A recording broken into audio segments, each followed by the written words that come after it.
कहते हैं कि ख़वातीन को काम करने की आज़ादी देंगे, लेकिन हम जानते हैं कि सरकारी महकमों में ख़वातीन को आने की इजाज़त देने को तैयार नहीं।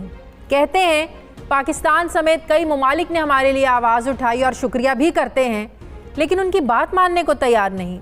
अफ़गानिस्तान की वकालत करके पाकिस्तान ख़ुद तनकीद की ज़द में है, लेकिन तालिबान हालात समझने को तैयार नहीं।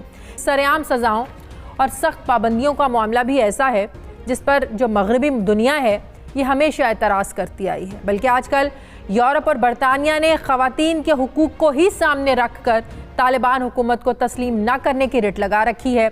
अब इन एतराज़ात में भारत जैसे ममालिक को प्रोपेगेंडा करने का खूब मौका मिल रहा है। हेलो दोस्तों, मेरा नाम है अंकित सिंह और मुझे शर्म आती है जब ऐसे पत्रकार, वो भी पाकिस्तान की लेडीज़ पत्रकार, आके बोलती है कि जब भारत तालिबान पे कोई भी बात करता है पाकिस्तान की तरफ या फिर कुछ भी, तो वो एक प्रोपेगेंडा करता है, यानी भारत एक प्रोपेगेंडा करता है। शायद इनको पता नहीं है कि अगर वही तालिबान पाकिस्तान में आ जाए तो इनकी कुर्सी से, यानी न्यूज़ चैनल की कुर्सी से इनको उठा के इनके घर में फेंक देगा और बोलेगा कल से यहाँ आने की ज़रूरत नहीं है। मतलब हद है यार। पाकिस्तान की लेडीज़ को तो कम से कम तालिबान के मामले में ऐसा नहीं बोलना चाहिए कि भाई भारत उस पर प्रोपेगेंडा कर रहा है। लेकिन तालिबान खुद के लिए समझौता तो चाहते हैं, लेकिन किसी बात पर खुद समझौता करने को तैयार नहीं है। ऐसे में पाकिस्तान की अफ़गानिस्तान के लिए वकालत और फिर भरपूर वकालत पाकिस्तान की अपनी हैसियत को ही मशकूक कर रही है।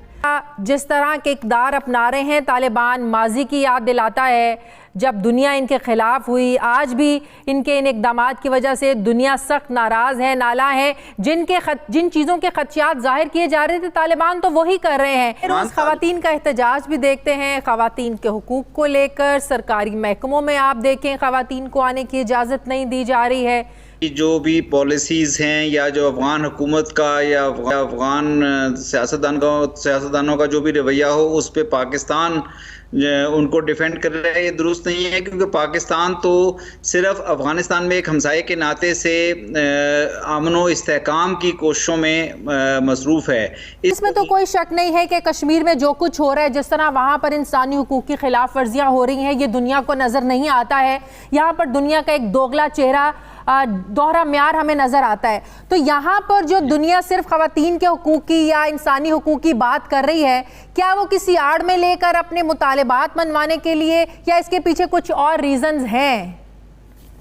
देखिए, ये तो बहुत एक ज़रूरी बात है कि अफ़गानिस्तान में जब ये एक हुकूमत की तब्दीली हुई है, जो हमने देखा अगस्त के महीने में हुई है, उसके साथ ही अफ़गानिस्तान के असासे जो हैं यूएस की जानिब से मुंजमद कर दिए गए हैं। तो वो मेरा ख्याल उससे एक बहुत एक ह्यूमन क्राइसिस या इक़्तिसादी तौर पर एक मुश्किलात की फ़िज़ा पैदा हुई है अफ़गानिस्तान की नई आने वाली हुकूमत के लिए। इसलिए हमारी भी जो बैनुल अक़वामी बरादरी है, इंटरनेशनल कम्युनिटी के इम्पोर्टेंट मेंबर्स हैं, यूएस है, वेस्टर्न कंट्रीज़ हैं, ईयू हैं, इनसे हमारा भी डायलॉग इन बात पे जारी है कि बेहतर है कि अफ़गानिस्तान के हुकूमत के साथ इस किस्म की एंगेजमेंट की जाए जिसमें दो तरफ़ा एंगेजमेंट हो, जिसमें इन मसाइल को भी आगे ले जाने की बात की जाए, जिसमें इंक्लूसिविटी है, ह्यूमन राइट्स है, लेकिन साथ ही उनकी मुश्किलात जो हैं, उनकी जो इक़्तिसादी मुश्किलात हैं, उनको समझने की भी कोशिश की जाए। बहुत बहुत शुक्रिया। पाकिस्तान पता नहीं क्या खेल है यार ये पाकिस्तान में, चाहे मीडिया हो, एंकर हो, पॉलिटिशियन हो या फिर आम लोग हो, अगर कुछ भी बात करेंगे तो उसमें कश्मीर का मुद्दा जरूर चला आएगा। मुझे समझ में नहीं आता कि कश्मीर से क्या है। कश्मीर में कुछ नहीं हो रहा, कश्मीर अच्छे से है। तुम खुद के देश को देखो यार, जहाँ पे 2 ब्लास्ट महीने में हो जाते हैं। तुम्हारी मिलिट्री मर रही है, तुम्हारे सिविलियंस मर रहे हैं, उनको देखा ही नहीं जाता। यहाँ पे बस कश्मीर को देखा जाता है।